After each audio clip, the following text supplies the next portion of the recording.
많이 알고 있는 내용인데요. 어떤 시각 장애인에게 코끼리가 어떻게 생겼는지 만져보라고 했습니다. 그랬더니 어떤 사람이 코를 만졌습니다. 그러더니 하는 말이 아하, 코끼리는 뱀처럼 생겼군요. 그랬답니다. 다리를 만진 시각 장애인은 코끼리는 기둥처럼 생겼군요. 그랬어요. 몸을 만진 사람은 벽과 같군요. 라고 했다고 합니다. 자, 이 이야기의 핵심 포인트가 뭡니까? 부분을 보고 전체를 말할 수는 없다라는 이야기겠죠. 성경도 마찬가지입니다. 성경도 한 부분적인 것만 보고 전체를 말하게 되면 굉장히 위험할 수가 있습니다. 우리가 한 구절을 보더라도 그 한 구절로 딱 동떨어진 것이 아니라 전체 문맥 속에서 성경을 보아야지만 성경이 말씀하시는 바른 의미를 알 수 있습니다. 왜냐하면 성경 말씀 자체가 우리에게 교훈을 줄 때 단순하게 주기보다는 상당히 입체적인 이해를 우리에게 원하고 있습니다. 그래서 하나의 힌트를 드리면 성경을 볼 때 하나님의 입장에서 봐야 되고요. 또 인간의 입장에서 봐야 합니다. 근데 인간의 입장에서 볼 때도 성경 안에 있는 인물의 입장에서 보고 또 그 인물을 바라보고 있는 나의 입장에서 봐야 합니다. 그러니까 인간의 두 종류죠.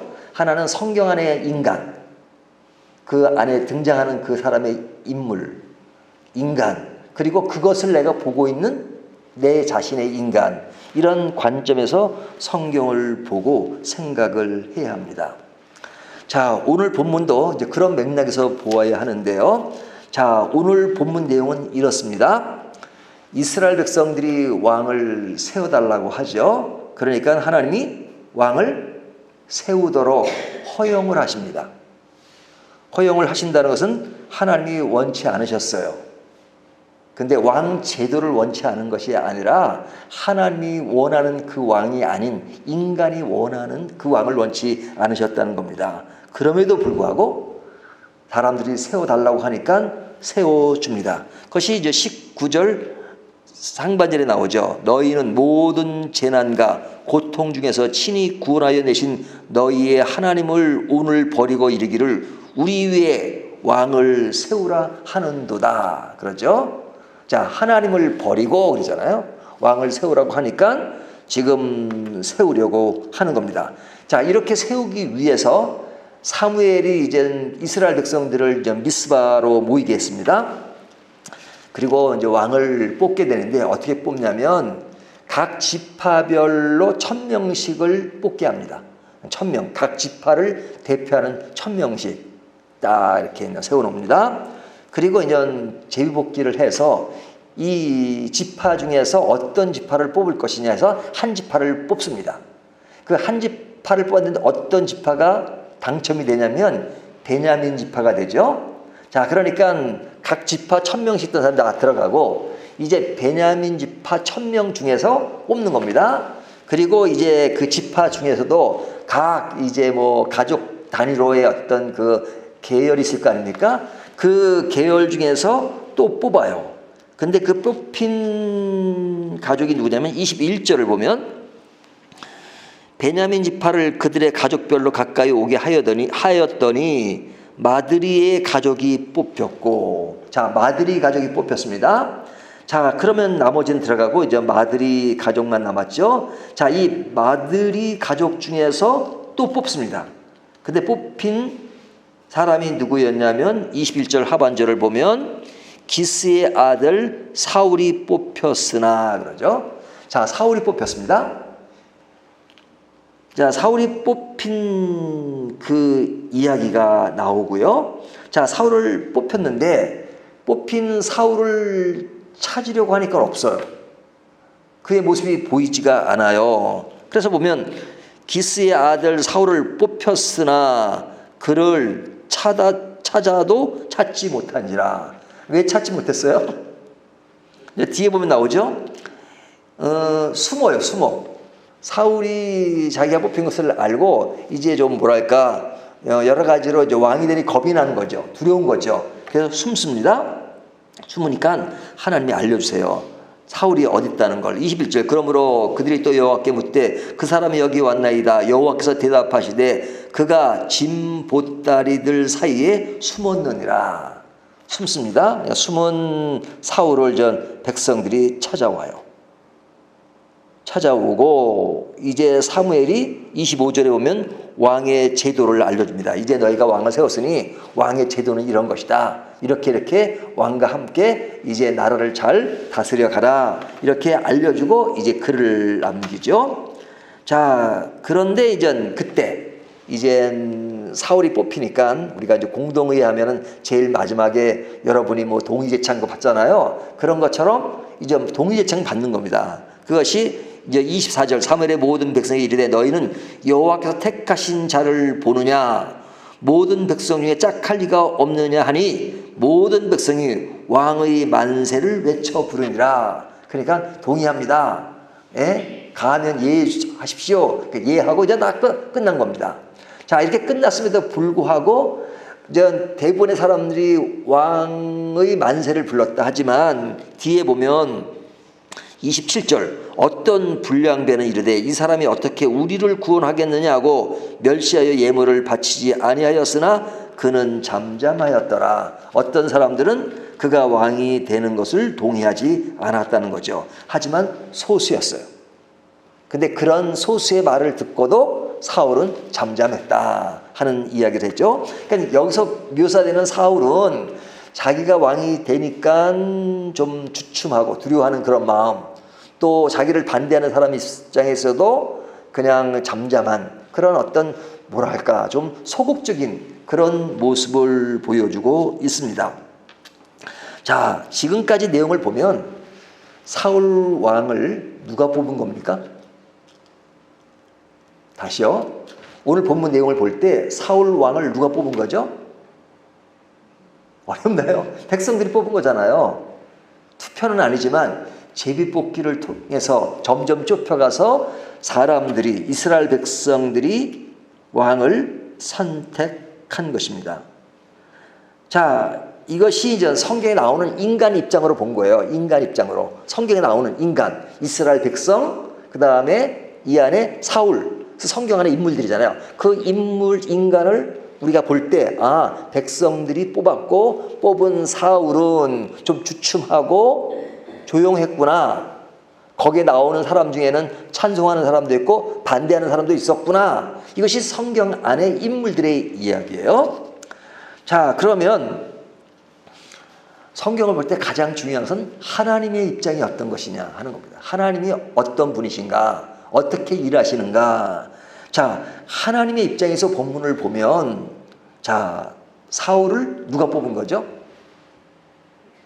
하나님이 뽑으신 거죠. 그래서 오늘 본문을 보면 여호와께서 택하신 자를 보느냐 그러죠. 여호와께서 택한 자를 보느냐 이렇게 말씀하잖아요. 24절에. 자, 오늘 본문은 이 정도로 이야기하지만 어제 본문을 보게 되면 어제 본문은 무슨 내용이었죠? 자, 이 사울의 아버지가 암나귀 2마리를 잃어버립니다. 그래서 사울에게 암나귀 2마리를 찾아오라 그러죠. 찾으러 갔던 사울이 상한과 함께 누구를 만나게 되죠? 사무엘을 만나게 됩니다. 사무엘을 만나게 되니까 사무엘은 하나님으로부터 말씀을 들어요.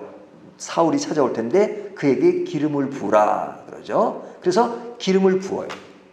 기름을 부었다는 것은 여기는 앞에는 지도자라고 말하지만 왕으로서 기름을 부은 겁니다. 옛날에 기름을 붓는 사람은 어떤 사람이냐면 왕이든지 제사장이든지 선지자들에겐 기름을 붓잖아요. 근데 이제 왕으로 사무엘이 부른 겁니다. 오늘 본문 전 이야기예요. 그러면서 그가 왕이 되는 징조를 보이기 위해서 3가지 사건이 나타납니다. 첫 번째는 암나귀를 찾을 것이라고 이야기.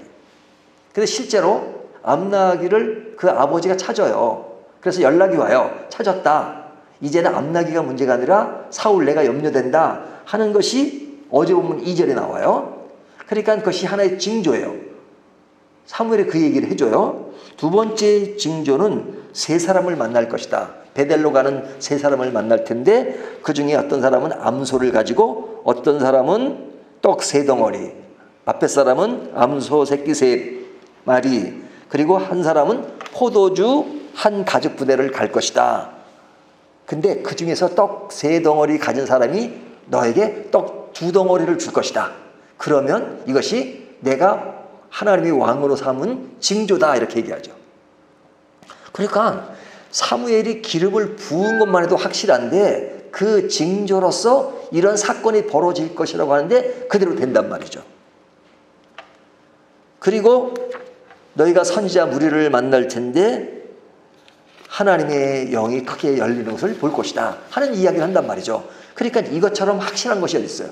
하나님이 기름을 붓고 확실한 징조를 보여주셨어요. 그렇다면 이 왕을 누가 세운 겁니까? 하나님이 세운 거잖아요.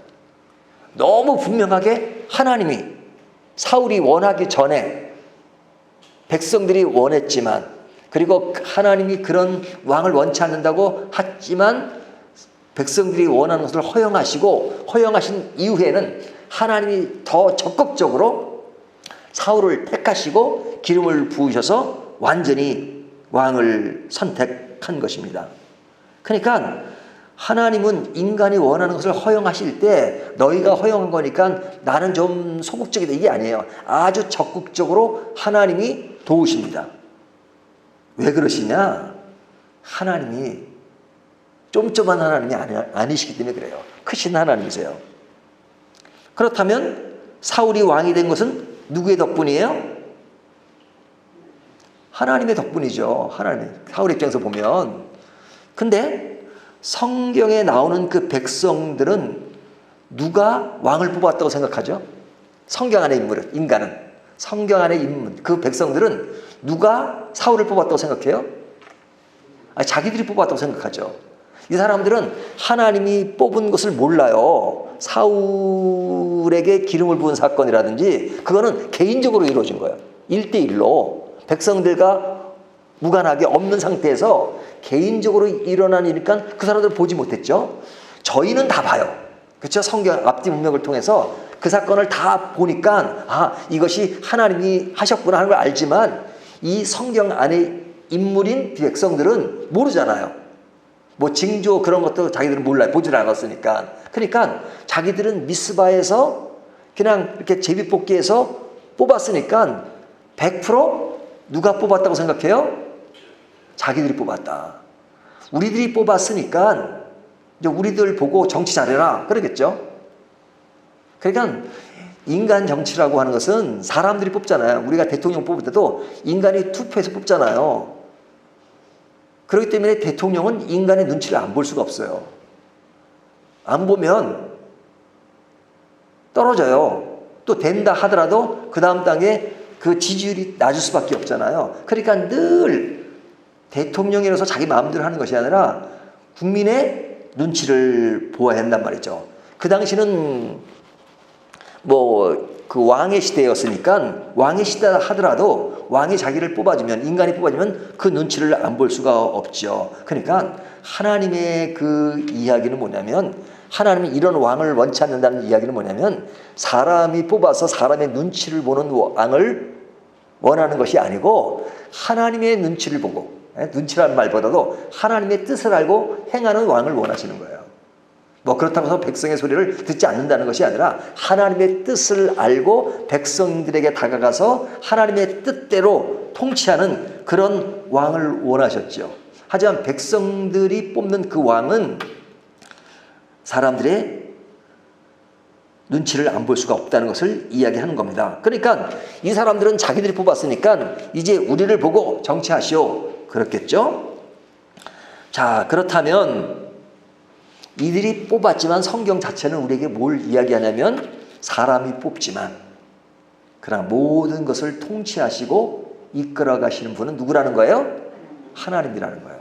그러니까 하나님이 왕을 뽑아요. 그 왕은 하나님을 바라보면서 그 안에서 백성들을 잘 보살피면서 정치를 해 나가거라 하는 것이 하나님이 생각하는 왕의 모습이에요. 하나님이 이스라엘 백성들이 원하는 왕을 허용하시면서 이렇게 적극적으로 하는 이유가 그 이유입니다. 하나님이 원하는 왕은 하나님의 통치를 받는 것이다. 그래야 된다는 것을 보여주기 위해서 앞에 사건을 이야기한 겁니다. 아주 적극적으로 하나님이 개입하셔서 인간이 뽑는 것이 아니라 실제로는 하나님이 뽑은 것이다. 우리가 현재 대통령이 뭐 기독교 신자가 아니더라도 불교 신자가 되든 그것도 근본적으로는 하나님 뽑으신 거예요. 그러니까 그들이 진짜 하나님을 알고 정치를 제대로 해야 되는데 그걸 모르는 게 애석한 거죠. 모르는 게.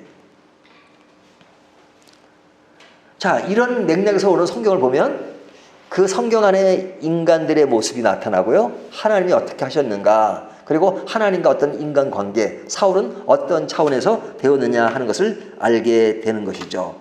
자, 그렇다면 이 말씀을 보면서 우리가 좀 교훈받아야 될 것이 뭡니까?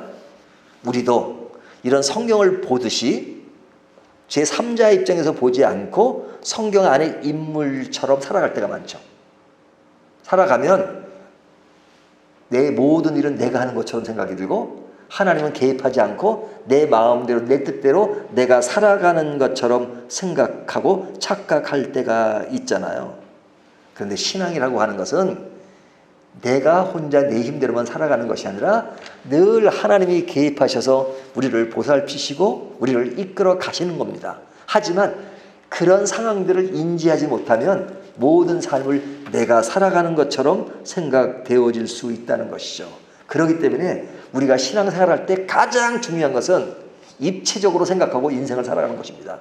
하나님이 지금도 나와 함께 계신다, 동행하신다. 내가 하는 일이 내 하는 일인 것처럼 보이지만 하나님이 늘 우리를 살펴보시고 우리를 이끌어 가시고 한다. 하나님의 입장과 내 개인이 하는 입장과 주변 상황에서 벌어지는 그 입장들을 입체적으로 생각하고 그 안에서 하나님이 진정 원하는 뜻이 무엇인가 라는 생각을 하고 살아갈 때 우리의 신앙은 균형 잡힌 삶을 살 수 있다 하는 것을 본문이 보여주는 것입니다. 오늘 이 말씀을 가지고 우리의 삶을 나 혼자 생각에 국한되지 말고 늘 하나님의 뜻을 살피는 것이 얼마나 중요한가 하는 것을 더욱더 생각하는 저와 여러분이 되기를 진정 바라겠습니다.